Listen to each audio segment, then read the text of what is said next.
Good evening, ladies and gentlemen. We are tonight's entertainment. You don't know the power of the dark side. I have a tender spot in my heart for cripples, bastards, and broken things. What about second breakfast? I have an army. We have a Hulk. I solemnly swear that I am up to no good. This is a tasty burger. And tell him to suit up. I'm bringing the party to you.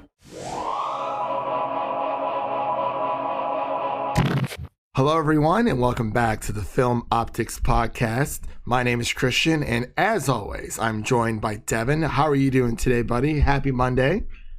Yes, it is Monday, and it definitely feels like it. Yeah, I'm doing pretty good, man. I had a pretty good day at work, honestly. The day kind of flew by, to be completely honest with you. So, it was a good day. No complaints on my end. About to watch some football here in a little bit, in a few hours. Hoping go Tigers.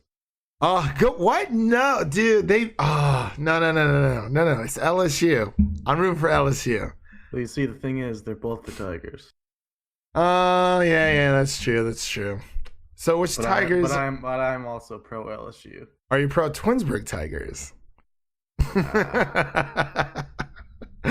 My guy Joe Burrow is gonna kill it tonight. Yeah, I'm really hoping they pull through because it should have been us, OSU, just saying. But hey, it is what it is. I can't really complain about it.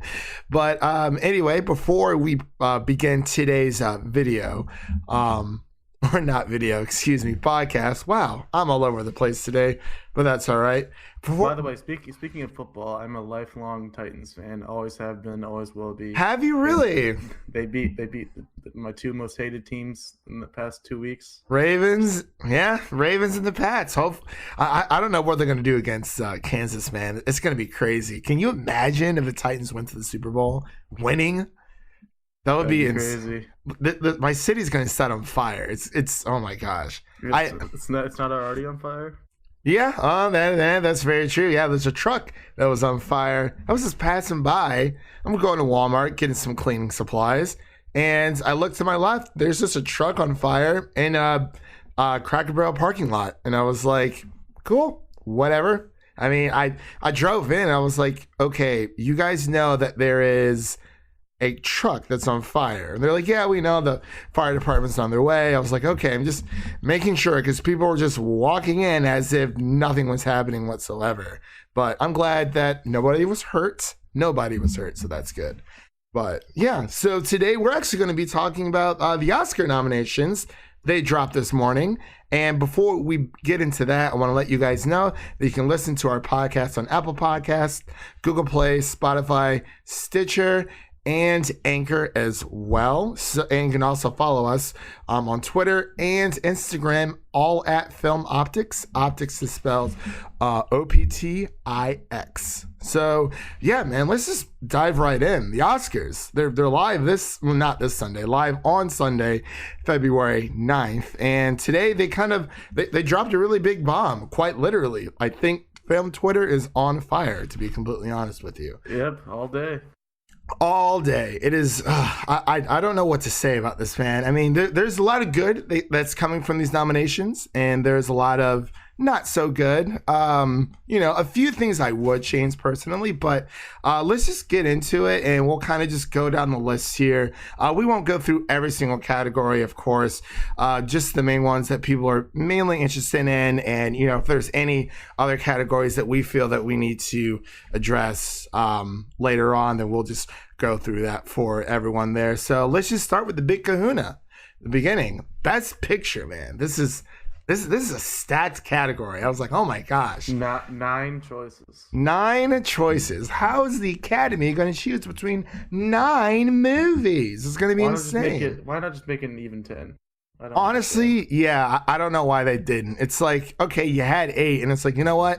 We got to add a 9. We just have to. We got to make it that sweet, uneven number. And it kind of bugs me because there's one movie I would love to see in here. Honey Boy, anyway. Hey, I'm just saying it would have been a nice, even 10 movies films to pick from. But let's just go through the nominees here for Best Picture for the Oscars. We have 1917, Ford versus Ferrari, The Irishman, Jojo Rabbit, Joker, Little Women, Marriage Story, Once Upon a Time, ... in Hollywood, and Parasites. So that's pretty sweet. No Charlie's Angels? No, I know, right? Oh well, sorry, Elizabeth Banks. Just wish people in general would have went to go see your movie, but that's okay. I think the real snub is probably Knives Out. You know what? I'd like to see that in there. Yeah, and I was actually going back and forth with myself, saying, I'm like, okay, it can either be Honey Boy or Knives Out. I would personally, out of this list, I would probably take out The Irishman and put Honey Boy, and also put Knives Out on this list, because I just don't care too much for The Irishman. I thought it was very good, but it's definitely not one of my favorite Scorsese films. But I don't know, what were your thoughts about this category? It's pretty stacked, and it's going to be very hard to choose which one's going to win. But I'd be pretty happy with almost any of them winning, to be honest. Honestly, yeah, I'm pretty much right there with you, man. I mean, like I said, I mean, if The Irishman ends up winning, that's cool. It probably would be the least of my favorites to win in this Best Picture. But yeah, I would be happy with any of these. I mean, if Parasite ends up winning, I'm just gonna be like thrown away, like wow. But I don't know. I'm pulling for a lot of these, and I mean, kind of want Little Women, low key really want Marriage Story or like Jojo Rabbit or Once Upon a Time in Hollywood as well. And if Jojo Rabbit wins, I will be so happy. Yeah, honestly, I think that would. I think. What do you think will be a bigger win, Parasite or Jojo Rabbit? Either one. Either one? I would be ecstatic with either one. Yeah. I mean, a lot of people on Twitter are saying, oh, Joker's going to win. And I'm like, and if it does, that's fine and dandy. It's a great film. I like it a lot.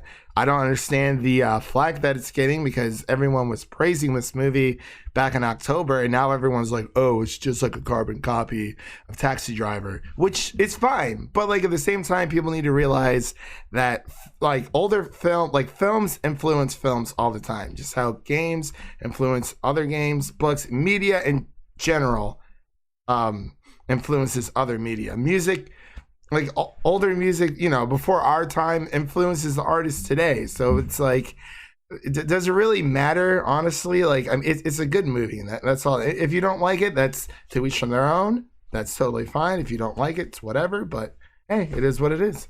But let's move on to the next category here, which is Best Director. This one caused the most controversy, I believe, on Twitter today. So we have Bong Joon-ho for Parasite. We have Sam Mendes for 1917. We have Quentin Tarantino for Once Upon a Time, ... in Hollywood. We have Martin Scorsese for The Irishman, and Todd Phillips for Joker. So, as I was saying, there is a lot of controversy with this, just because, again, just like the Golden Globe nominations, there are no female directors, and there were a plethora of them this year who've done amazing work, and Alma Harrell being one of them, and especially Greta Gerwig, and oh my gosh, Lulu Lang, was it for The Farewell? I can't remember if that was the correct spelling, or if that was the correct person, but Devins, any thoughts about this one? It's just weird that the best directors and the best pictures aren't like matching up, because if you nominate for Best Picture, you're gonna be a good director, and they would have had to have directed it well for it to get a Best Picture nomination. Just feels like all the Best Picture nominations should also have Best Director nomination. Yeah, I would have to agree with that. And I've actually been going through this in my head. I was listening to Alana Pierce's new podcast, the Play, Watch, Listen. I'm not sure if you've listened to it yet or not, but I think there's only 2 episodes out. But one of her co-hosts were saying, when it comes to these awards, and obviously he was talking about video games, but he kind of transcended into films as well. And he was saying that, he was like, what does it mean by Best Picture? Like, what does Best Director mean exactly? And he kind of actually brought up that point that you had said that, if if it's best picture, it wouldn't happens without the director. And so the director and the best pictures are not, lining up. So it's just, I don't know, man. It's very weird. I definitely think things need to change when it comes to having female directors, because it's like there's so many. It's like not even one could get inside. Like I remember when Greta Gerwig, she was on Jimmy Kimmel's show about a week or two ago, right after the Oscars. And she was saying that, everyone from the Hollywood Foreign Press Association for the Golden Globes were saying, oh, we voted for you. And she's like, but you didn't, because my name's not on the nomination list. And it kind of reminds me of in Knives Out when Jamie Lee Curtis's character went up to Ana de Armas' character when they were talking about how when her with her father died, and they're like, oh, we wanted you at the funeral, like I was one of the people who did. And then she's like, really? Because it didn't really seem like anyone wanted me there. But yeah, I don't know. Any last thoughts about this category, Devin? I'd be happy with most of them winning. Yeah. I'm going for Bong though. Bong Hive. You're going for Bong Ho? You want to make another bet? I don't know. Hey, I mean, I don't know if you can handle another loss. Wow. Okay. I mean, I still have to watch Aquaman there. I'll let you know when I do. I'll watch it this weekend, regrettably. But I don't know. We can figure something out towards the end. I'll put up something for us. But let's move over to Best Actress, and the nominees are Scarlett Johansson for Marriage Story, Renee Zellweger for Judy, Saoirse Ronan for Little Women, Charlize Theron for Bombshell, and Cynthia Erivo for Harriet. Now, this one I had a little bit of issue with. Personally, I don't think Cynthia Erivo deserves to be in Best Actress. I think it should be Lupita Nyong'o, to be completely honest with you. I never saw Judy, so I can't really make a comment there. I hear Charlize is really good in Bombshell. I have yet to see it. Still trying to catch up on a few other end of the year of 2019 films there, but I don't know. What are your thoughts about this category, man? Well, surprisingly enough, I've only seen one of these movies, so I don't really have too much to add here. I thought you saw Bombshell. No, not yet. Oh, well, it's all right. I do agree that Lupita should have been nominated for Us. It's just kind of hard because the movie came out in February, so it's kind of a long distance in between. It is a long distance, but I keep seeing people saying that on Twitter. But it's like, if she got nominated for, she was nominated for the Music City Film Critics Association here in town, and a few other film critic awards as well. So it's like, I mean, if they can remember her performance, definitely the awards, or the Academy, excuse me, should be able to remember her performance as well. It's like, if everyone else can remember it, there's no reason why they shouldn't. But, because it's like, honestly, and yeah, it did come out early in the year, but Harriet didn't necessarily break any numbers, wasn't really talked by anyone. I went to go see it, it was okay. Honestly, if it wasn't for Cynthia in this movie, I didn't really care for any of the other characters. She was pretty much carrying the entire movie on her back by herself. But I don't know. It is what it is. Wish things were different, but that's life, I guess. So let's move on to Best Actor. So the nominees are Leonardo DiCaprio for Once Upon a Time, ...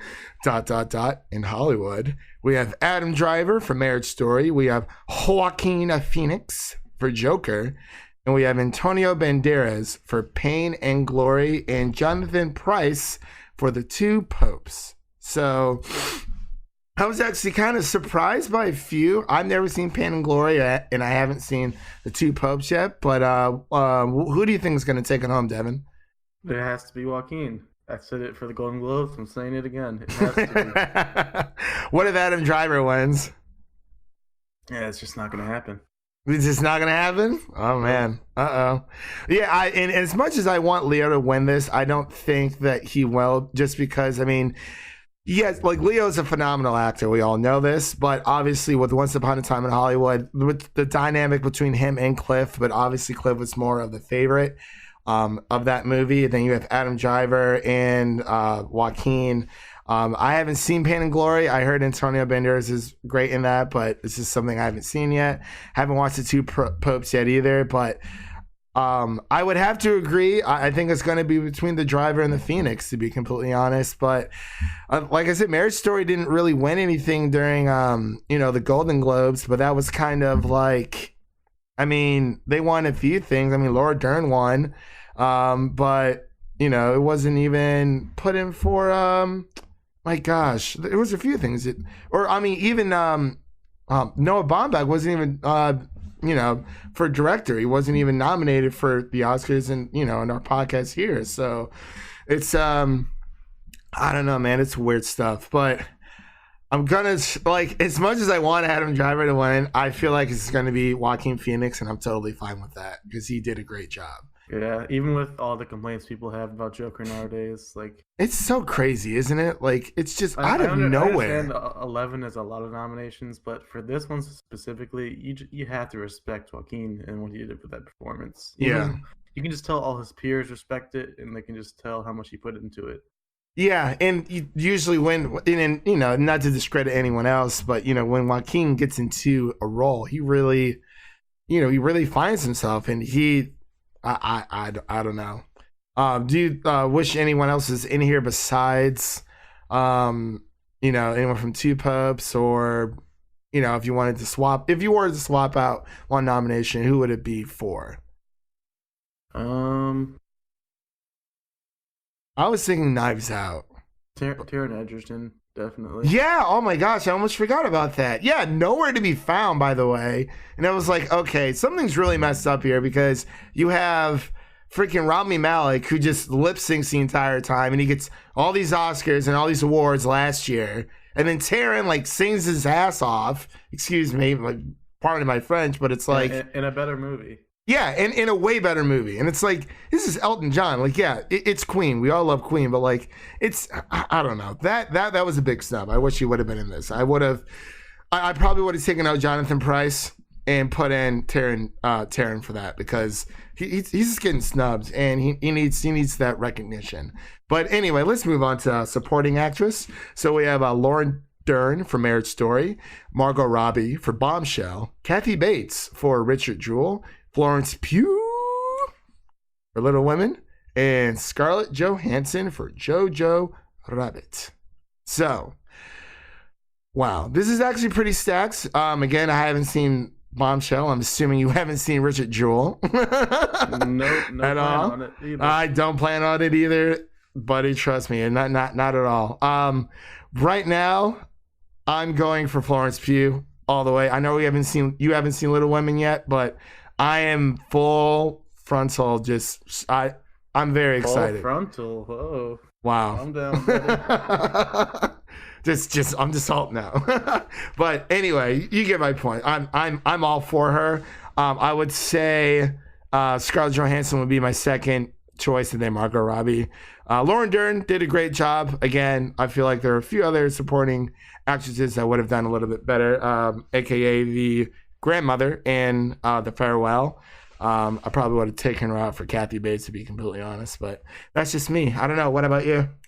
I'm all in on ScarJo here. Oh man, you want to make a bet? So much. She added so much to that movie. Okay. I think it's her best performance of the year. You think Marriage Story is, but I think JoJo is her best performance. Well, it's so tough because I love them both, but I think it's just, I really admire that she is the lead in Marriage Story, and she does give it her all. I think it's mainly just because she was going through a divorce at the time of this, when they were shooting Marriage Story, but. And it sucks because I haven't seen JoJo. I've seen Marriage Story twice. I saw it way back in the Nashville Film Festival, and then I saw it when it finally hit Netflix again. But I need to see Jojo Rabbit again, and I really do. And there's so many of these. I want to see Little Women again. It's just we're trying to move on to the new year, review new things. So I might just wait to rewatch a lot of these when they hit home video on Blu-ray. So. I don't know. Yeah, I'm going Florence. You're going Scarlett Johansson. So we'll definitely have to figure out some kind of bet wager there to make it a little bit more interesting. But let's just move on to supporting actors. So we have Al Pacino for The Irishman. We have Joe Pesci for The Irishman as well. We have Brad Pitt, a.k.a. Cliff Booth, for Once Upon a Time, ... in Hollywood. We have Tom Hanks for A Beautiful Day in the Neighborhood. And we have Anthony Hopkins for The Two Popes. What are your thoughts? I'm getting tired of seeing The Two Popes. I am too. I'm never gonna watch that movie. I'm just not interested. I want to just to see what all this hype is, but it's like even with The Irishman, I'm kind of tired of seeing The Irishman as well. Like I want other films to have their time in the spotlight. Like part of me just thinks Netflix just spent a lot of money and got all their movies nominated. Yeah, I was actually listening. Movies. Yeah, I was listening to the Next Best Picture podcast, and they were. This one guy was saying, "Oh, Netflix, you can't buy awards." I'm like, "Well, I don't." And like, part of me believes it's that, but the other part of me believes that they actually just want to make really good movies, because when it comes to their TV shows, Netflix is a very reliable streaming service. But, their TV shows are really great. They throw a lot of things at the wall to see what sticks. We all know this. But, their films have been a little lackluster, but they have been making really good films. The Irishman is a good film, but it's a bit too long for me. It's a bit too long for a lot of people. I don't think a lot of people are going to go to the theater to watch a 3.5-hour movie that has no anything backing it. If Star Wars: The Rise of Skywalker was 3.5 hours long, count me in. Avengers Endgame, obviously 3 hours, count me in. But with just like a random standalone story, I just don't think it can happen. But who do you think is gonna take this one home? But on the flip side, for the Netflix thing, No Love for Dolomite is and No Love for Honey Boy again. Where's Noah Jupe? Where is Shia LaBeouf? I'm very confused about this. It's I don't know. It's very unfortunate. But who do you think would take? I think I'm sticking with Brad Pitt for this one, just like the Globes. I am too. He's just so solid. Oh yeah, and his acceptance speech was like amazing too. I loved it. Loved every second of it. But let's move on here to Best Adapted Screenplay. We have The Irishman, Jojo Rabbit, Little Women, The Two Popes, and Joker. So I think for this, I'm torn between Jojo Rabbit, Little Women, and the Joker. I think I'm going to go between Jojo Rabbit and Little Women, because with Little Women, yes, it has been, there's been multiple versions of it throughout the years, but this is the first version that Greta Gerwig, she really does something different with the characters, especially Florence Pugh's character. With Amy, she's normally just known as the bratty sister, especially in the book and the other adaptations, but she really twists this story and really makes it her own, and I think she did a great job with it. I had no clue that Jojo Rabbit was adapted from something else, but I think it's from a book. But it's actually surprising. It is from a book. Yeah. That Taika Waititi, I think his mom suggested him to read it, and then he fell in love and made a movie about it. Yeah. So those will be my top two. I think I want Little Women to win, just because it's kind of weird that Joker's here, because obviously it's like loosely about like certain comics, but it's just kind of like everything put together, and also takes a lot of liberty. Yeah. I agree. There's not one comic that it's based off of. Even that, it's like, I mean, Endgame's not even in here, which is weird to me, at least, because that's obviously, but I don't know. I mean, it is what it is. But so you think Jojo Rabbit's gonna take it home, or Joker, Yeah, I'll go with Jojo Rabbit. Okay, I'll go Little Women for that one. So let's move on to Best Original Screenplay. We have Marriage Story, Once Upon a Time in Hollywood. I forgot the ... That's okay. Parasite, Knives Out, and 1917. Automatically, I think what I'm going to do, I might go with Parasite. What about you? I told you before, I thought it was weird that 1917 is in here, because first of all, there's just not a lot of dialogue in the movie, so it didn't require too much screenplay writing, but also it wasn't very original. Like, pretty sure it was just a story that Sam Mendes' grandpa told him at some point. I Yeah. don't think it was really that original of a story. Yeah, and I agree. I don't see why 1917 is in here because it's not very dialogue based. So, why is it here? I don't know.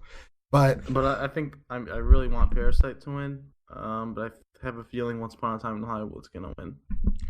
yeah, I would definitely agree with you there. Once Upon a Time in Hollywood, it's been sweeping up. I mean, so is Joker, but I really want to show some love for Knives Out here, to be honest.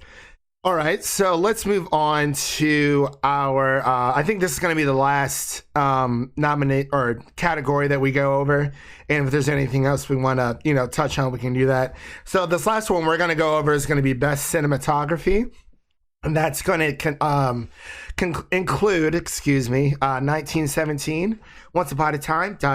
in Hollywood, The Irishman, Joker, and The Lighthouse. What? Holy crap. Yeah, it's the first time The Lighthouse has come up. I know, right? That's insane. Honestly, the cinematography was very good in The Lighthouse. I would say for this, it's probably going to go to 1917. I would say it's my choice. Yeah, I would say it's between that and The Lighthouse. I know that the Lighthouse was shot 4:3, so it's, it looks like a standard, box TV. It's not shot in 16:9, which is a wide size of a widescreen TV or any full HD picture nowadays. But I will say the cinematography in that movie was fantastic. But I do think it's going to go to 1917. Just for and we will be talking about 1917 a little more in a few minutes here. But, we're going to be doing a little separate podcast thing for that, so that'll be pretty cool. I think this one has to go to 1917. Freaky Deaky, Roger Deakins, the greatest cinematographer of all time. So yeah, I agree. I mean, it was a breathtaking film, and I think that's what really drew me in. To the film, not so much the story, but we'll get into that later. So was there any others you wanted to talk about really quick before we just wrap this up and watch some LSU football? No, Frozen 2 is pretty weird. Yeah, for best animated feature. Yeah, Missing Link. I didn't love Frozen 2, but I think it should have been nominated. I agree. I've never heard of I Lost My Body. Apparently it's on Amazon Video. It's either on Amazon Video or Netflix. One of my friends over at the Music City Drive-In podcast was talking about it to me, and he's like, "Oh, you got to watch it." I watched it. I thought it was good. I liked it a lot, but I don't know. I really hope either Klaus or How to Train Your Dragon Hidden World takes this one home. Anything but Missing Link, please. But, I mean, I don't know. What about you? Toy Story 4, I guess. It's the only one I've seen. Oh, yeah, that's right. Yeah, Klaus is on Netflix, which it's all hand-drawn animation. So, honestly, I'm going to go with Klaus over all the others. But, yeah, so I guess we'll just end it here for the Oscar nomination reactions, our reactions at least.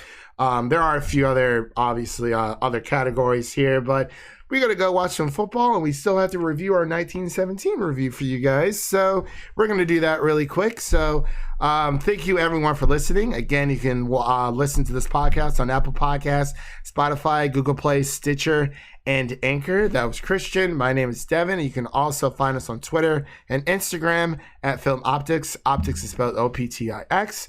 And we'll just see you guys in the next one. Peace.